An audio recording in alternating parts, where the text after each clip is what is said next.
Estamos iniciando mais um programa, A Glória da Cruz. Estamos entrando no seu lar e no seu coração com uma mensagem nova. A cruz que salva, converte e traz vida. Para explicar a força que há na sua morte na cruz, Jesus utilizou uma imagem simples, que todos puderam entender. João, no capítulo 12, 24, fala dessa imagem. Assim disse Jesus: se o grão de trigo que cai na terra não morre, ele fica infecundo, mas se morre, dá muito fruto. Se o grão morre, germina e faz brotar a vida. Mas se ele se fecha no seu pequeno involucro e guarda para si a sua energia vital, permanece estéril. Esta bela imagem descobre-nos uma lei que atravessa misteriosamente a vida inteira. Não é uma norma moral, não é uma nova lei, uma lei imposta pela religião. É a dinâmica que torna fecunda a vida de quem sofre, movido pelo amor. É uma ideia repetida por Jesus em diversas ocasiões. Quem se agarra egoisticamente à sua vida vai perdê-la. Quem sabe entregá-la com disponibilidade, gratuidade e generosidade gera sempre mais vida. Não é difícil comprovar.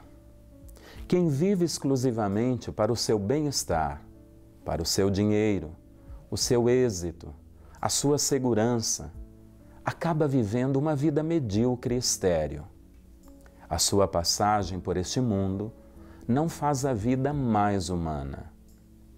Quem se arrisca a viver uma atitude aberta, generosa, essa pessoa difunde a vida, ela irradia alegria e ajuda a viver. Ela vive e ajuda os outros a terem mais vida. Não há uma forma mais apaixonante de viver que fazer a vida dos outros mais humana e mais leve.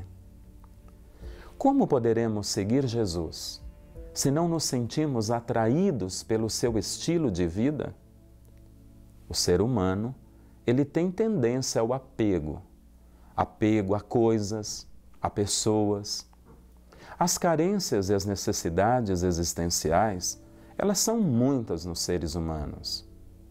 A complicação é quando nos apegamos demasiadamente àquilo que não nos pode dar a verdadeira felicidade. E a vida, ela vai passando, e a inquietude sempre vai nos incomodar. O que eu estou fazendo da minha vida? Se o grão de trigo não morrer, não poderá brotar e vir a frutificar. Na história da Igreja, muita gente levou isso a sério e de forma muito radical. Milhares de cristãos preferiram apostar a existência humana nos valores eternos e se diluíram nos valores passageiros da terra, nos prazeres momentâneos. Ao longo de 2000 anos de cristianismo, homens e mulheres levaram ao pé da letra a dinâmica da semente. Não que desejaram morrer, pelo contrário, lutaram pela vida.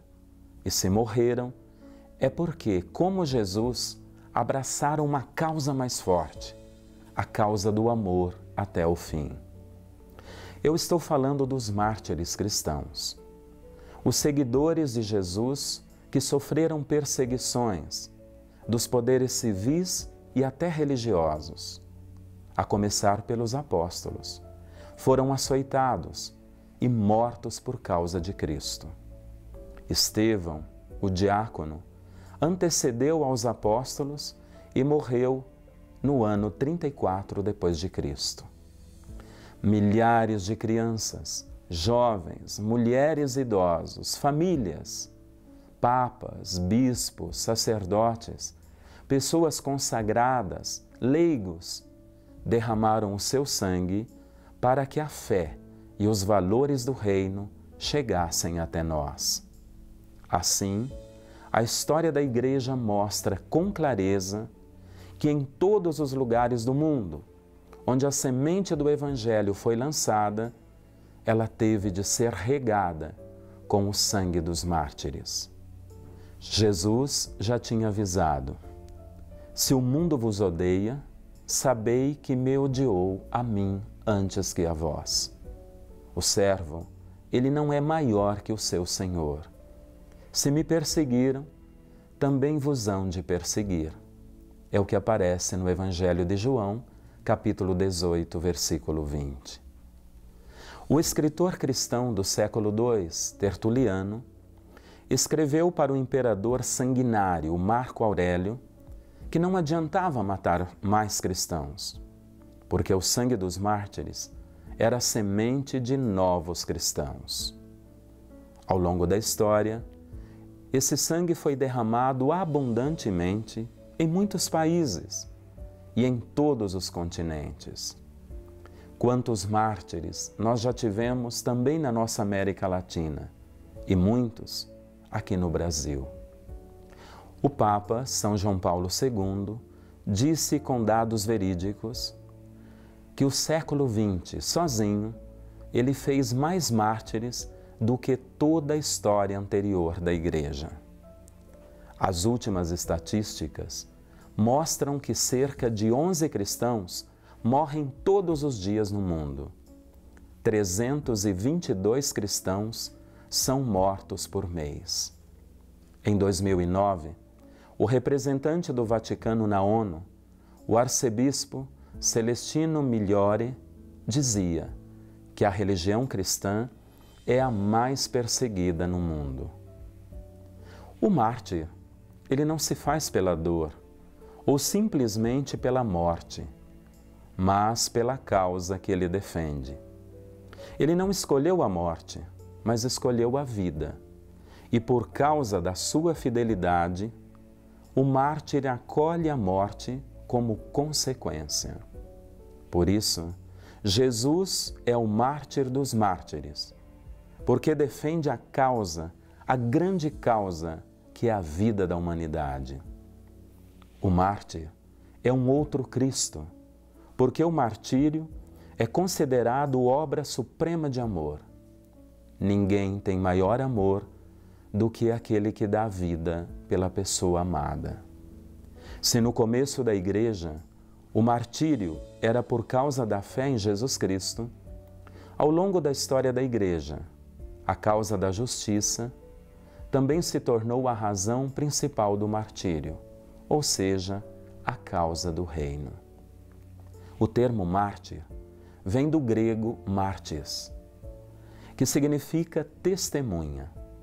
Na terminologia teológica, também tem esse significado, testemunho.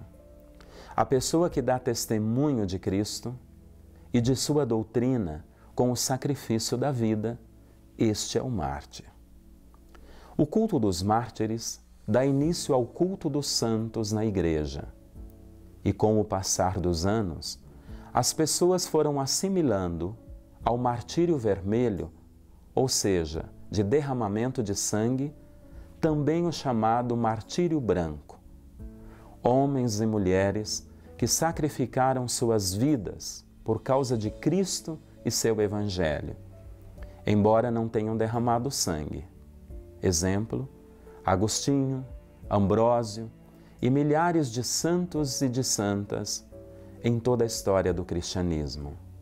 Assim, eu e você, se consumirmos a nossa vida a cada dia por causa de Cristo e pelo seu Evangelho, estaremos na dinâmica do grão de trigo caído na terra, deixando frutos para a posteridade. Afinal, pelo batismo, todos alvejamos nossas vestes no sangue do Cordeiro. Um testemunho. Os 30 mártires nordestinos canonizados pelo Papa Francisco em outubro do ano passado. Os massacres se deram no século XVII, no estado do Rio Grande do Norte, pelos holandeses calvinistas. Naquela época, os holandeses invadiram o Nordeste do Brasil porque tinham interesse nos engenhos de cana-de-açúcar. Além deste objetivo econômico, os invasores tentaram impor o calvinismo por onde passavam e não toleravam a fé católica. Assim, atacaram o engenho de Cunhaú, na manhã do dia 16 de julho de 1645. Era domingo, e dentro da capela de Nossa Senhora das Candeias se celebrava a Santa Missa. O pároco, o padre André de Soveral, foi morto com os fiéis, segundo uma tradição, no momento da consagração. 3 meses depois, um novo ataque aconteceu em Uruaçu, também na região de Natal. Ao todo, 80 pessoas foram mortas. As vítimas tiveram as línguas arrancadas para que não fossem proferidas orações católicas. Os braços e as pernas foram decepados. Crianças foram partidas ao meio e degoladas. O padre Ambrósio Francisco Ferro foi muito torturado e o camponês Mateus Moreira teve o coração arrancado pelas costas. Ainda vivo, ele exclamou: "Louvado seja o Santíssimo Sacramento." Rezemos diante de Jesus crucificado. Senhor Jesus Cristo, com o mundo envolto em trevas, fostes elevado na cruz como vítima inocente para a salvação de todos. Concedei-nos sempre a vossa luz, que ela nos guie para a vida eterna. Concedei-nos a saúde da alma e do corpo e a fidelidade ao vosso Evangelho, como discípulos missionários. Vós que viveis e reinais para sempre. Amém. Nosso Senhor Jesus Cristo esteja sempre do vosso lado para vos defender, dentro de vós para vos conservar, diante de vós para vos conduzir, atrás de vós para vos guardar e acima de vós para vos abençoar.